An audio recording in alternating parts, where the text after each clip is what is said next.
This is the best way to grind artifacts. Let's talk about it. What's good, YouTube? NoGoodEman coming to you today with an artifact guide video. So guys, in this video, I'm going to give you guys my tips and tricks to get the perfect artifacts, because honestly, we all know that artifacts can definitely be a hassle. Now, in this video, we're going to talk the encore, talk the instance, talk proof of strong, everything in between. But before we talk a single thing, make sure you guys leave a like on the video. If you're new, go ahead and subscribe to the channel, turn on post notifications so you don't miss a live or an upload. Now, the first thing to talk about is going to be, how do you guys go ahead and obtain these dungeon mission unity keys? Well, these mission unity keys are actually a thing that's going to come to you guys daily. So I believe you guys are going to get 10 per day, because encore and instance dungeons are a daily thing that you guys can grind each and every single day. But with that being said, you definitely want to utilize these each and every single day, because that gives you an opportunity to get even better substats for your hunters, for your Sunjinu. I will also note that you guys can purchase these up to 20 times each and every day, but you guys can only purchase these through essence stones. Now, definitely, I do not recommend this. Your boy definitely won't be doing this, but of course, if you're really bad on RNG, if you're really trying to make the perfect substats, then worst comes to worst, you guys can go ahead and buy it there. Now, I said I personally wouldn't buy it there because there actually is a few other better places to go ahead and get those dungeon mission unity keys. If we go ahead and go to our exchange shop, and I believe it's Mana Crystal Exchange, we can get 4 on the daily. So you can get 4 on the daily if you guys are grinding out your gates. So if you're just playing out your regular gates and you get enough of low tier Mana Crystals, you can get 4 daily. So you can get an extra 4 daily. And then I believe in the Guild Exchange, you guys can also get more gate keys. Let's go ahead and double check. Either it's gate keys or dungeon mission unity keys. I'm not sure if it's both. I'm hoping it's both. Let's see. Yes. Okay. So boom.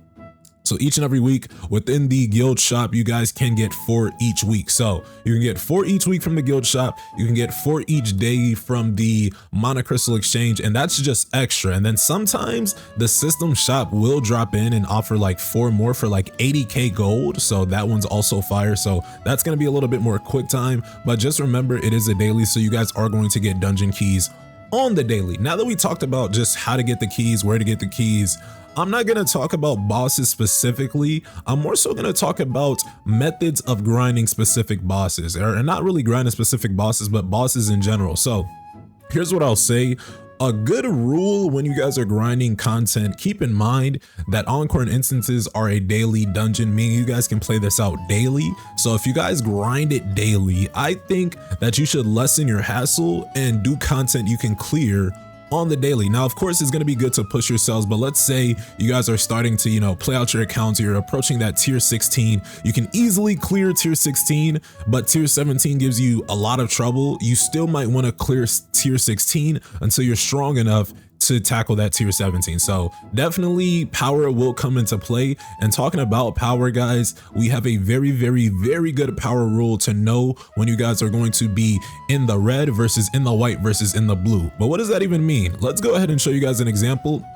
If we go ahead and bring up our team composition right here, let's go ahead and just remove all these support units. And then you guys will notice at the top of my screen, my total power for my team is now highlighted red. This is highlighted red because the recommended total power for this stage is 1 million, meaning that my battle will be high difficulty now that it's in the red. Now, if we add, let's say, Thomas Andre, who has a bunch of power, and then let's add 1 more hunter with a decent amount of power, now you notice it goes from red and now it goes from white. So from red to white, when your letters or when your numbers are in the white, that means that the content is going to be relative. So about average normal difficulty can still be hard, so I can still lose, I could still win. And then I don't know if Amamia is going to put us in the blue. She does put us in the blue though. So blue content, that's going to be content that's going to be tackled with lower difficulty, low to no difficulty. So if you're in the blue, you're probably going to clear content on low to no difficulty. If you're in the white, it's going to be normal to relative. And then if you're in the red, expect hard content. But with all that in mind, if we go back to our 85% rule, and what the 85% rule basically is if you look at the total recommended power and multiply that times 85 or 0.85, then that'll give you the exact amount of recommended power you're going to need for your team, whether that be for your hunters, whether that be for your Sun Genius. So if we take tier 20 on Lycan as an example, we have 500,000 power. So I'm literally typing out 500,000 into the calculator, and then I'm going to multiply that times 0.85. So that's going to give me 425,000 recommended power that I'm going to need to be in the white at the very least. Now, of course, I'm definitely in there, but I'm just giving you guys the calculation for power for your accounts, because your accounts are very much different from mine.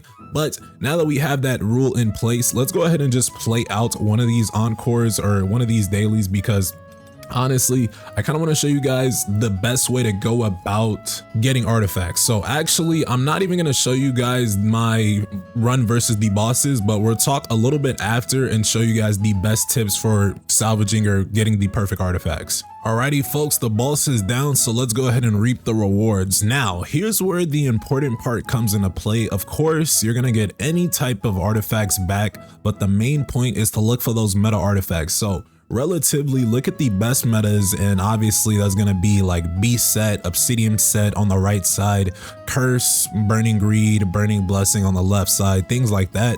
I look at all of these guys and I look and I see if there's any manageable set for any support unit, for any DPS unit, or for any tank unit. Now look at burning greed. Obviously these are for your tank units. Now mind you, tank units usually base HP, or no, base damage off of HP, off of defense. In some cases it can be attack for those ranger units, but looking at this right here, honestly there's a little bit too many stats in a few different places. Like we getting HP and defense and MP consumption. It's a little bit random, so I'm not gonna lock it. And this is gonna bring me into my next facet, locking artifacts. Locking artifacts is going to be one of the most clutch things you guys can do when you guys finish out your gate. So I usually look at all of these artifacts as I finish my dailies, because you never know. Looking at these viridescent earrings, honestly 3 favorable substats: additional attack, MP consumption, and damage increase. This is definitely getting a lock, right? So looking at this one, we're getting HP and HP. This would be very good maybe for a support unit, so I actually will save this as well. Let's go ahead and look at some more. We're looking at things like Aquamarine. Again, Aquamarine is probably for your support units, meaning you don't need attack on here. So boom, this is another perfect set.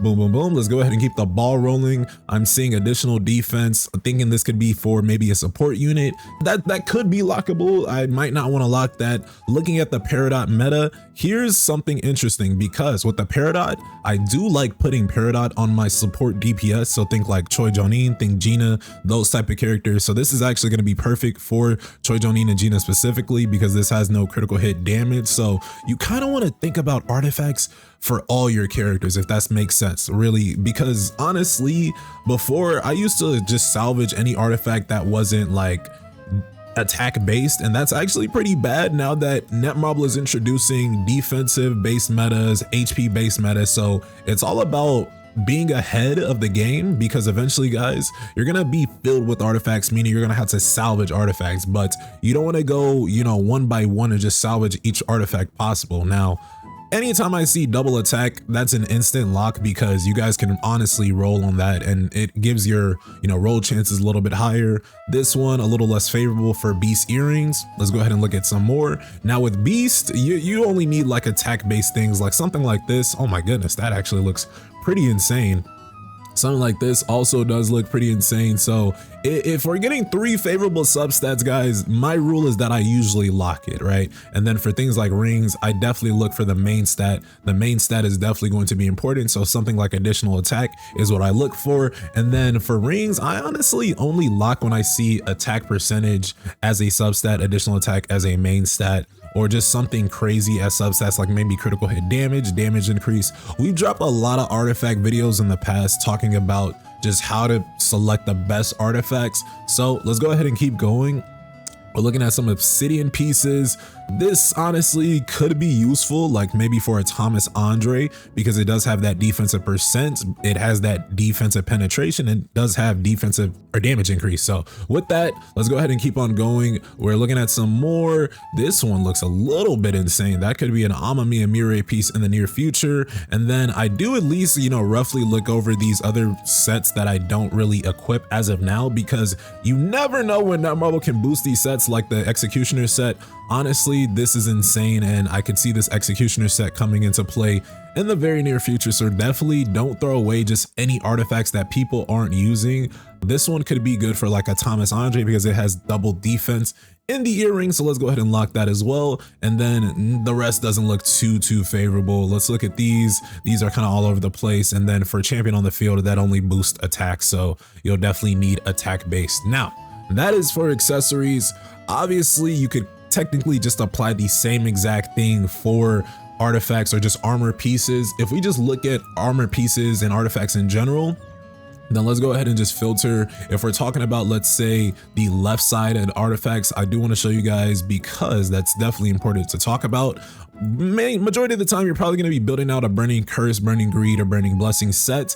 Now, if you're building it for your DPS units, you probably want something like this. You want additional attack as a main stat for your helmets. For the substats, this can vary, but I usually aim for attack percentage, damage increase, critical hit rate if it's on the left side, or defensive penetration, MP recovery rate. I'll really just show you guys what I have on my Sun Jinu, and then we can kind of talk about it from there, show you guys what you want to kind of aim for. So on the chest plate, we're getting additional attack and attack percentage on the same chest plate, guys. Again, this is probably going to be a very good set that's going to help me out in the long run. Now, it's going to take you guys a long time to grind for these. I'm not going to lie, guys. If we show you guys the account, we've been playing for 271 logins, 271 days, dude. We've been grinding, and I really just got this chest plate, I think, like a month ago. So it just goes to show you, keep grinding your artifacts. You really just need to keep on grinding it, right? Because eventually, even more artifacts will release, right? Because level 78 is a weird place to stop. So just expect more artifacts in the future.